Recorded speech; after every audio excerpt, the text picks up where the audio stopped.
When that mob came, Senator Cruz was hiding in a supply closet. You know, this is somebody who goes to the Ritz-Carlton in Cancun. Do you really think he cares about inflation? When Ted Cruz starts talking about team sports, you got to watch out, because the only position he ever played was left out. Well, since Donald Trump keeps ducking debates with Kamala Harris, I figured I would check in on the second biggest potential debate via landmass or something, and that is Texas. So this debate between Republican Senator Ted Cruz, who still is here, still doing the thing. Why anybody still votes for Ted Cruz, I will never know. Ted Cruz up against Democratic candidate Colin Allred this time, who is a former NFL player as well as a civil rights attorney. So I have some highlights here, and spoiler alert, Cruz looks like a jerk and Allred looks like the better option. But you decide. So before I get to the first clip, so far in this race, this is the polling. Of course, it's Texas, so as Texas still currently stands, Republicans are the favorite. Ted Cruz leading here on average by about 4 points. Allred sitting there at 45.2. This is, it could be better. Let's just say that. That said, maybe some people saw this debate and were not impressed with Cruz, or I don't know. Again, he's been there for how long? 10 years. He manages to stay in this position regardless of who is going up against him. But here is the first clip where Colin Allred brings up how Democrats have capped the cost of insulin. Watch here how Allred hits Cruz.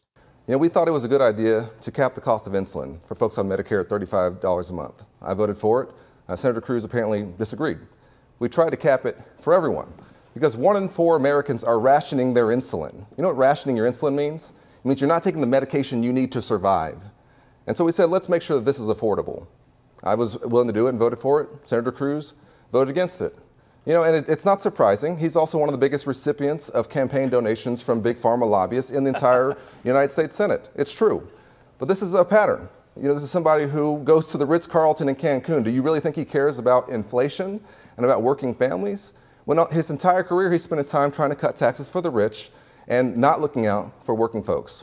There was quite a bit of awkward laughter from Ted Cruz whenever Colin Allred made a good point, and Cruz felt a little uncomfortable.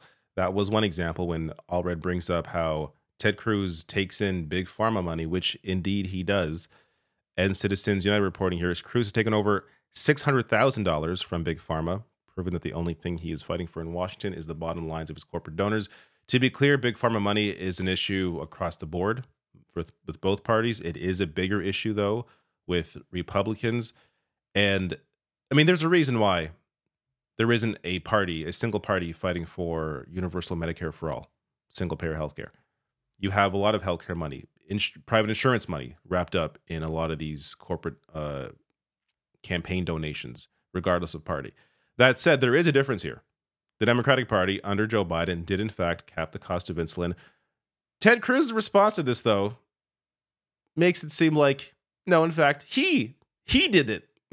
He capped the cost of insulin, along with Donald Trump, and Democrats ruined it. Check this out. Instead, what he says is, well, gosh, he's voted to lower the price of insulin. Well, so did I. I voted on the Senate floor to lower the price of insulin to $1 a vial. And you know what? The Democrats blocked that. I'll tell you, President Trump put in a program to put in place affordable insulin. As soon as Joe Biden and Kamala Harris came into office, they pulled that out. Yes, the kind-hearted and generous Donald Trump.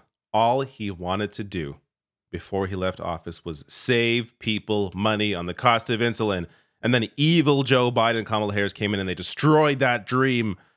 Here's the reality. So under the Inflation Reduction Act, under Joe Biden, which was signed into law in August 2022, that included the provision to cap the cost of insulin.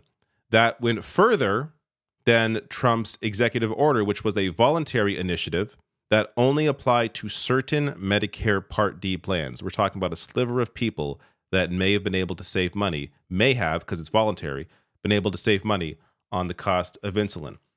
Joe Biden's plan also had an impact beyond Medicare. After the law passed, some pharmaceutical companies, including a bunch of these, self-imposed price caps for all insured insulin users, not just Medicare patients.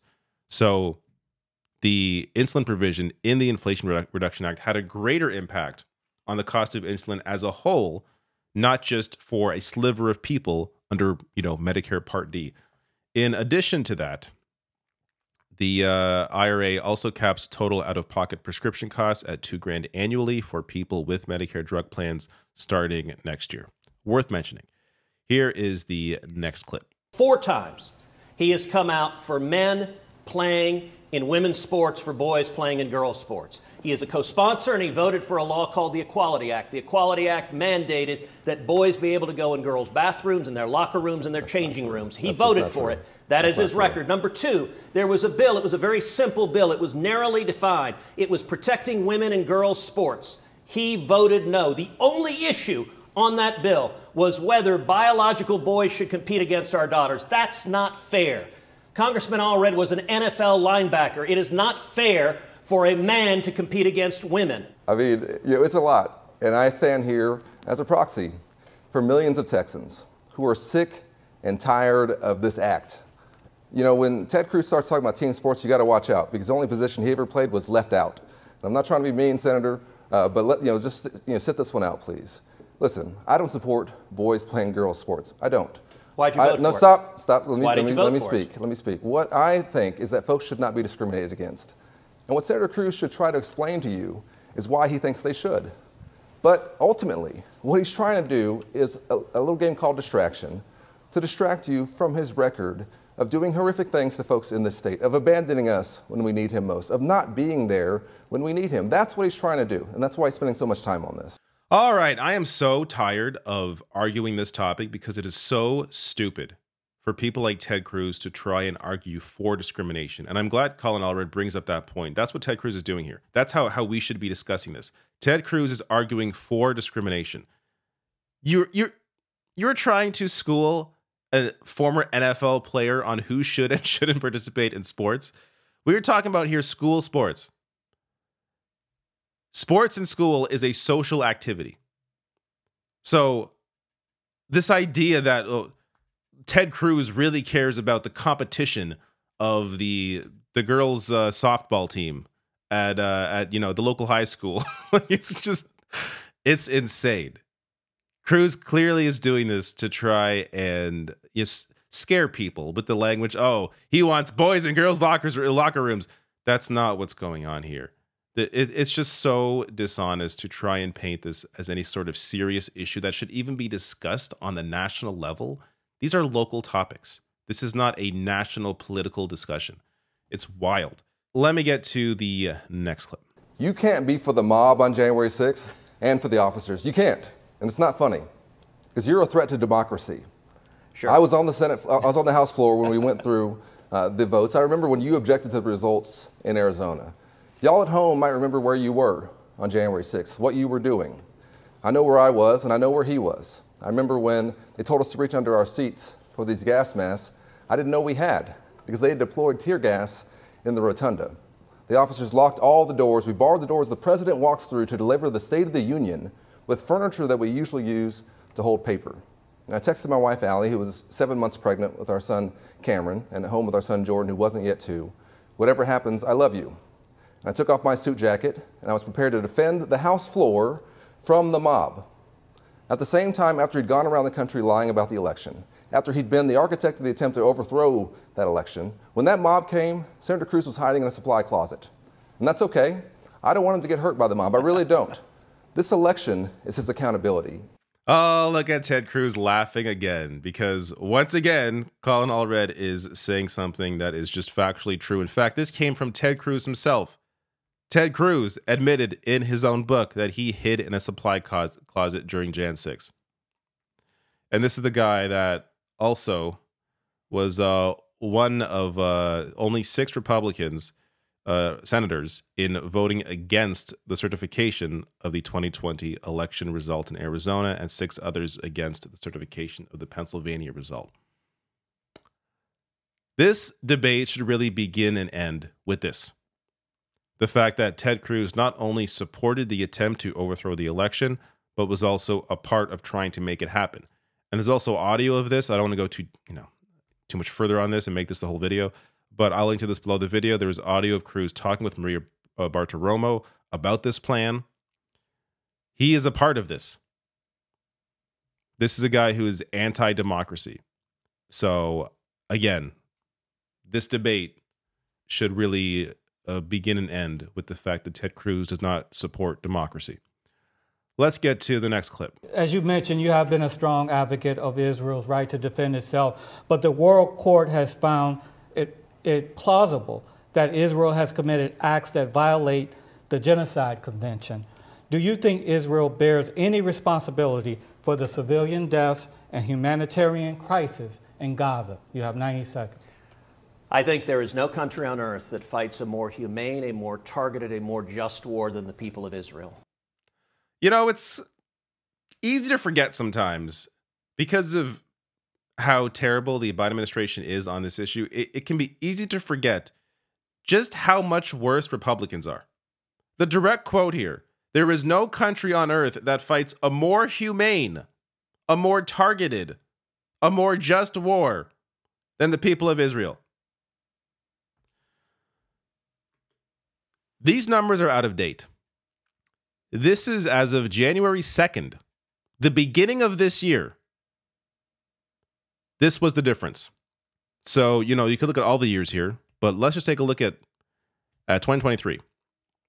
These are the total Israelis versus Palestinians. Israelis are purple, Palestinians are orange, and that was from January. The number is now over 40,000. So you can add another bar, orange bar that large, right under it for the next year, and the purple stays the same. The difference is clear. The difference in result is clear. The difference in power is clear. The difference in weaponry, the fact that there is no military in Gaza at all. This isn't a war.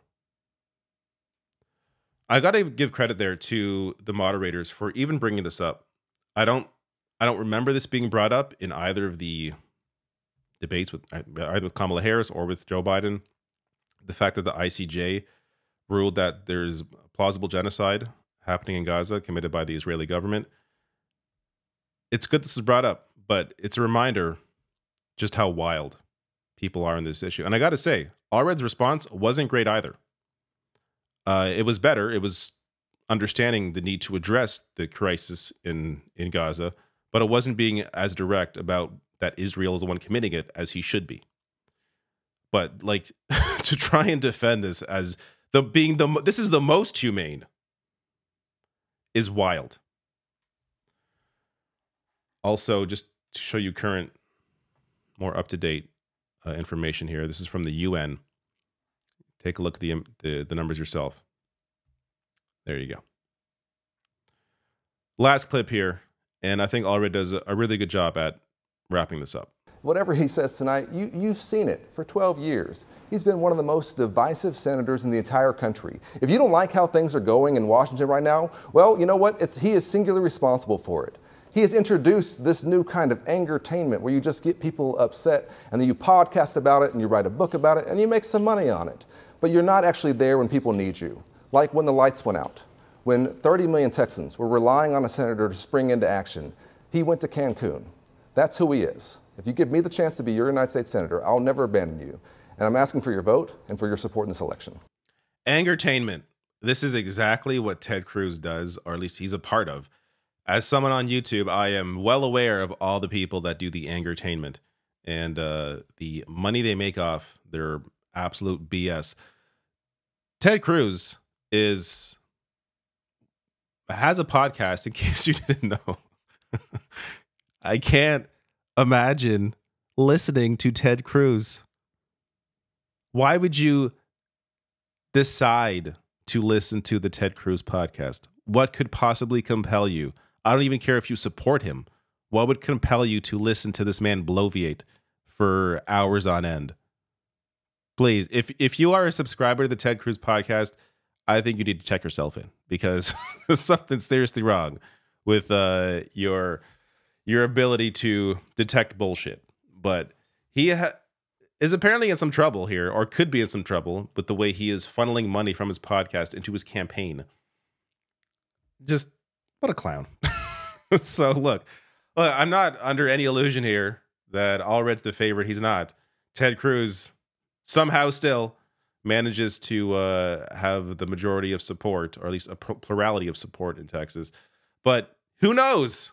Crazier things have happened. Maybe if enough people come out to vote who don't normally vote and realize, why the hell am I allowing this man to continue being a part of the Senate representing Texas? Maybe you find people in Texas will wake up and decide to go in a different direction. I guess we'll see.